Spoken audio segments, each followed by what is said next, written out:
இன்னைக்கு இருக்க லைஃப் ஸ்டைலில் எப்போவுமே பிஸியாக ஓடிட்டு இருக்கிறவங்க தான் அதிகம். ஸோ அவங்களுக்காகவும் வீட்டில் ரொம்ப லேசியாக ஈஸியாக சூப்பராக டேஸ்ட்டாகவும் நம்ம செஞ்சு கொடுக்குற மாதிரி வெங்காய தொக்கு எப்படி ரெடி பண்ணலான்னு பார்க்கலாம் வாங்க. ஆக்சுவலாக இது வந்து பேச்சுலருக்கு ரொம்ப யூஸ்ஃபுல்லாக இருக்கும். 2லேருந்து 3 மாதம் கெட்டு போகாமல் இருக்கும்.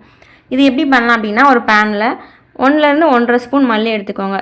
ஸ்பூனில் எந்த ஸ்பூன் எடுக்கிறீங்களோ அந்த ஸ்பூன் மெஷர்மெண்ட். ஸோ 1/2 ஸ்பூன் வந்து வெந்தயம், 1/2 ஸ்பூன் கடுகு, இதெல்லாம் ஆட் பண்ணதுக்கப்புறமா அதே ஸ்பூனில் ஜீரகம் 1/2 ஸ்பூன் ஆட் பண்ணிக்கணும்.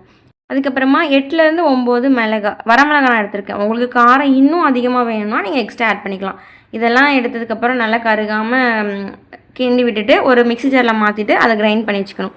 இதுக்கப்புறம் ஒரு பேன் எடுத்துகிட்டு அதில் கொஞ்சம் எண்ணெய் கடுகு ஊற்றி எந்த அளவுக்கு வெங்காயம் வேணுமோ நம்ம வெங்காயம் ஆட் பண்ணிக்கணும். இது வெங்காய தொக்குங்கிறதுனால கொஞ்சம் எக்ஸ்ட்ரா ஆட் பண்ணிங்கன்னா டேஸ்ட் அதிகமாக இருக்கும். இதில் சின்ன வெங்காயம் ஆட் பண்ணால் இன்னும் டேஸ்ட் அதிகமாக இருக்கும். என்கிட்ட இதாக இருந்தது, ஸோ இதை ஆட் பண்ணியிருக்கேன்.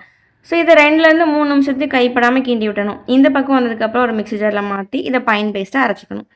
அதுக்கப்புறம் ஒரு கடாய் எடுத்துகிட்டு அதில் எண்ணெய் ஊற்றி 4-5 பூண்டை போட்டு கலர் மாற வரைக்கும் அதை வந்து நல்லா கிண்டிக்கணும்.